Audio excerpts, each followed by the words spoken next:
Welcome back, everyone, to another episode of Space Engineers.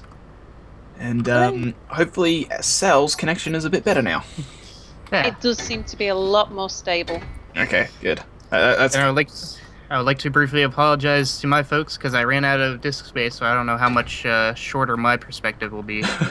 But this is what I've done so far. If you missed a lot, I'm expanding on my ship right now. So, more guns. more guns. More guns and more drinks. Yeah. I have some Angry Orchard hard cider with me today. So. Oh. And I went and actually made a sandwich in the break. It's like lunch. I also have some pizza, but I haven't touched it. Yeah, I had that yesterday. I didn't mention, but when we played UHC on the NID server, because it was my first UHC, and as far as I'm aware, it's a bit of a tradition that you have a drink as you play UHC. Yeah. I had a couple of shots of rum by the side of me because I figured that's a drink that I can drink more of and get more adventurous rather than sort of getting the best type. tired. Yeah. Seemed like the drink for the job. Yeah, like I remember my first UHC, I did the same thing. Like I had a 6-pack of beer next to me. Unfortunately, my first ever UHC, I lost half my footage because my thing got corrupted. But had that, and we started. That was back when we didn't schedule, really. That's back when it was just like we're doing it at this time. If you want to do it, you have to make it at that time. And unfortunately, it was like 3-4 a.m. for me. Ooh. So yeah, that was a good night though. Yeah. Actually, I'm okay at this time in the morning because it's what 2:30 a.m. 2:20 a.m. at the moment for me. Yeah. I've got a few things that you're recording at 5 a.m. or something from the previous night, like throughout the entire night. Like the first UHC we did, it ended at about 6:30 a.m. here. And just completely delirious by the end of it. Yeah, like Not making any sense. I think it was after the third one. Like even the second and third, they weren't great times for Australia. And then like after that, like I just put my hand up and said, "I'm taking control of this. I'm like, there's so much easier way of doing this," and I made sure that the time zones are relatively fair in the main three regions. There's no way to do that. Like it's not possible to get all three at a good time. Like the last UHC we did was too late for Europeans. Yeah, like usually it's us that gets the bad end of the stick because there's fewer. Like normally, it was fine for me. Like normally we could start an hour earlier for Australians, so then we're up at 8 a.m. So then it's early, but it's not too early, so to say. So that means, like, you know, if you're up at like 7:30, ready for 8 o'clock, that's not too bad. You know, that's like literally like me just waking up for uni. So I'm not a morning person. I have special dispensation in my office. I never used to be. I don't start until 10 a.m. just because I can't get out of bed in the morning. And even if I do, because everybody else starts, there's flexi time in the office, but the official hours are 9:30 is the latest start. But yeah, me and my team, should they wish to, can all start at 10 a.m. You lucky kids. I wish I could have that deal. I get a couple of days work from home, so I go to bed at 3 in the morning or something like that, and I'm fine. See, I used to be really bad when I was younger. Like when I was in England, my sleep, like I think it was just because I was still like in like end of teenage phase sort of thing, and like my sleeping pattern was so horrendous. Like I wouldn't go to bed to like 4 or 5 in the morning each night, and then like get back up at like 3, 4 in the afternoon the next, like on that day. It was so bad. I was like really nocturnal. Yeah, it really suits me, that sleeping pattern though. I did work night shifts once for about 4 months, and it was amazing. I didn't need an alarm clock. I was awake at the times I was supposed to be. I felt sort of bright-eyed and bushy-tailed all the time. It was amazing. It was like, this is what early morning people must feel like during a normal day. Like, it took me so long to actually get myself back onto a proper sleeping pattern. It took me well over a year to actually properly adapt to normal times. So, like, today, like, I struggle. Like, there was one night I had a while back where I was finishing Orange is the New Black, season 2. And I got really hooked into it. I was like, okay, no, I'm finishing it tonight. I don't care what time it finished. And, like, I didn't go to bed till, like, 2 in the morning. But that was such a stretch for me to be up at that time, like, stay awake. Because, like, I wake up every day at around 8 to 9 a.m. So, you know, it was getting to the point where I'd almost been up for 24 hours. And, yeah, it's like, I just can't do late nights anymore without... I've finally got to the point where I've trained my body to be the complete opposite to what I used to be. But it took such a long time to do that. Because when I first started going to uni, I had to start doing that because I was in early mornings every day for like a year and a half. Like I was in 4 days a week, and every day I had like an 8:30 start. So I mean, I had to be up at 6 o'clock to be on a 7 o'clock train or 7:30 train. So like I had to force myself to get to that standard, and since then I can't go back. My worst was when I lived an hour away from where I worked, and I had to be in work for 8:30. So that meant I had to be up at 6:30 every morning. Yeah. And I was living in a party house, and it was a good frat time. It was the equivalent. It was not long after graduating, and I was, we recent graduates, we all had money to burn, and it was it was like being at university but with money. See, that's like kind of like the end of the year for us. Like whenever we hit like the end of each year, like it's kind of just like we all go away.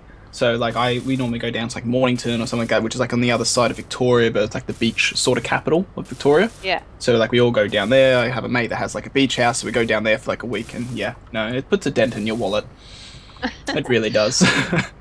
Well, I was living in a house with some friends, like 2 guys who were both hardcore gamers, and we would just stay up every night till it'd be 4 a.m. before I'm going to bed, and then I'm up at 6:30. And oh boy, when the weekends came, I so needed to sleep in. It was a case of quite extreme burning the candle at both ends and the middle at the same time. And I did that for about 2.5 years. Wow. Okay. Yeah, no, like I think the most unfortunate thing I have here is all the people I know in England are casual gamers, so they all do enjoy it, and I do like almost like every week I'll get into a Skype call or a FaceTime call with like one of my mates, or we're starting to get a few others back into it as well, and get the old gaming crew back together. But like we used to do that all the time, and the people I know here in Australia are the complete opposite. None of them are really gamers at all. So that's like another thing why I started YouTube as well, because it actually allowed me to find other gamers. Yeah, it's like the one thing I wish I still had was like a solid local gaming group. Although technically Boris is local, just another state. It's like the same as Bright Eyes, because Bright Eyes is I think East Brisbane as well, actually. How much uranium do I have now? Because I've been mining this for like ages. Wow, I have 26,000 uranium. Nice. Oh, I've got 243,000 platinum. I think that's probably enough. Yeah, I've also got 64,000 iron as well, so yeah, that's pretty good. We've mined up those. Now we need to find the other ones. Yeah. Definitely, was it magnesium and cobalt? The two. You're still on this side of the asteroid, aren't you? Yeah, Are we heading off? Let's go see if we can find something colourful. Yeah. What's an asteroid that's like big but close Ooh. by? Okay, there's this asteroid over here that like I'm facing. Kind of looks like it's had something go through it and rip it apart. Oh yeah, yeah, yeah. Let's go see. Yeah. Normally those are pretty good because they have a nice variety of materials. But I don't know. Ah, yeah. See, the issue is now we can't see home. By the way. I have God a damn it. GPS coordinate called home. Ah, okay. Yeah. I don't. Oh, have a and GPS. that reminds me. I promised one of my subscribers that I would try sharing a GPS coordinate with you to see if you could enter some GPS coordinates and whether that would work. So what? You send me your GPS coordinate. No, I just have to read it to you and see if you can type it in.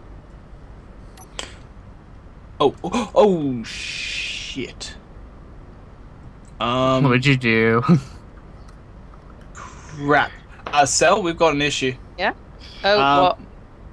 My ship, I Yeah. pressed T and it's now trapped. It's already 5,000 blocks away from me. Hey. It's heading straight towards that asteroid with dampers off. Okay, I'll chase it. I'm getting some strange It's lag at- behavior of it's at max Yeah, I'm getting pretty velocity, laggy though. here. Yeah, it's dropped I know, 50%. That's Yeah. I'm heading to the wrong. Pretty sure that ship is having some issues with the server. White cells, Peptry. Oh no, he's over here. No. It's a different distance. Okay, so he's only about 1,000. He's still a big distance over from me. Crap. 2,000 away from me. It's 1,200 from me. Okay, now it's going down. I'm actually catching it now. Okay, good. I think you can actually fly faster Yes, than I me. can. Yeah, I'm at 110. Yeah, because speeds have stuck at like 104.5. What just happened? Was- I hit T and I left my vehicle, and it's now Right. going careening towards the asteroid and probably going to hit it in a few minutes. Like less than a minute, it's going to hit it. Yeah, so my sim speed just dropped to 0.5, so everything's happening at half speed for me. Yeah, Whatever things are just stuttering happened. for me. Yeah, Game's Yeah, stuttering. things are. It's Like it- stuttering for me too. if you go Shift F11, except for Mary, the third one down, sim speed, that's supposed to be running at 1.0. Yeah, it's less I'm than that. 1.0. Okay, mine's so at you should be half, fine. So. Yeah. Right. I'm wondering if that's to do with this base then, if you're fine out there. I'm gonna fly away. Except I seem to be going backwards. It is lagging a bit because I can see my ship is kind of jumping. But I am kind of... I'm getting close to it, but oh shit, he's gonna hit. Oh, no, he's not gonna hit, he's gonna miss it and continue into space. I can't catch it. Something strange. Because Bugger. Can't catch this. I'm like 100 meters off from him at the moment. I was like 30 a second ago. Oh, now it's just zoomed past me. Ah. Yeah, I think the server's lagging a bit now.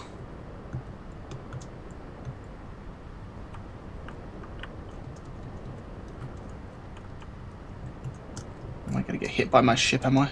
I'm like standing right in its directory.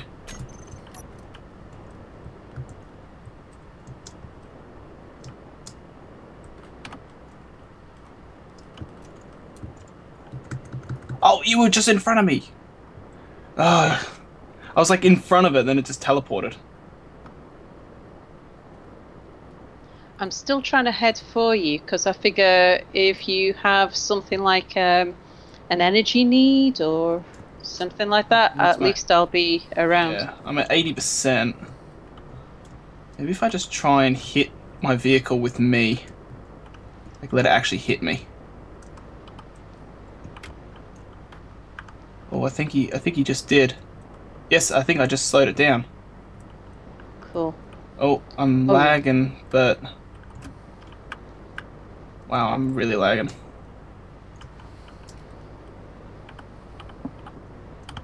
God damn it! Come on.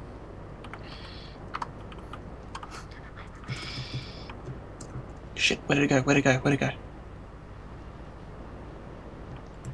Okay, it's not traveling anywhere near as fast now, but it's still going pretty fast. Still going 60, maybe 40 meters a second. Oh god, this stupid thing is just like bouncing everywhere. It's going this direction, so if I get in front of it, I might be able to stop it.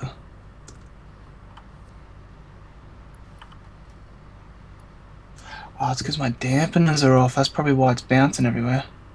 Oh yeah. That explains it. Explains probably a lot. So now he's 300 plus meters. Yeah, that's probably why he was jumping everywhere for me. Almost near the end of the episode as well. Hopefully I get this in time.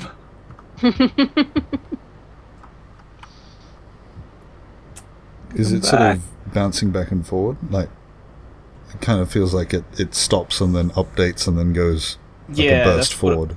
I think that's because of the dampeners.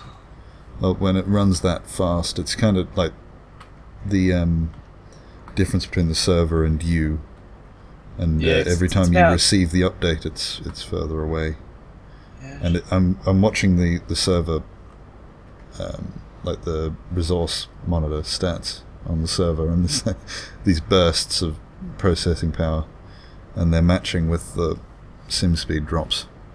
Oh, so whenever your ship's dropping and like doing these little bursts, it's causing this. No, I actually died. Oh no! Ah, dang it!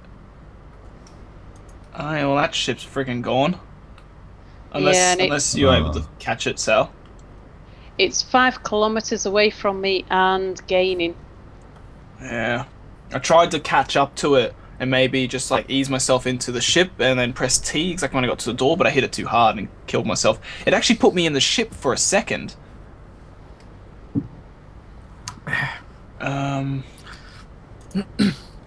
See if I could just catch it.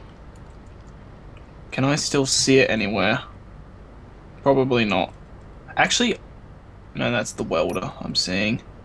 I'm looking for the drill. That's really annoying because it has like 60,000 iron and 20,000, 28,000 of uranium. Hmm.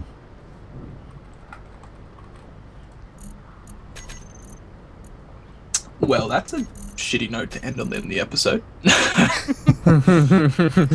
Well, I'm not going to cycle my recording. I'm just going to keep on chasing the bee.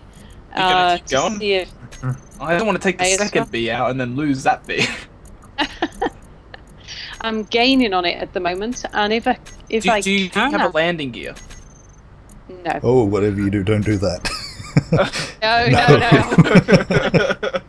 I was thinking, could you attach?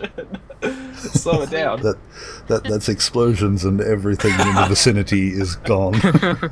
Okay, alright. No, I was thinking more like I've got a ring of heavy armour around the front of my ship, which is well away from my reactor and my...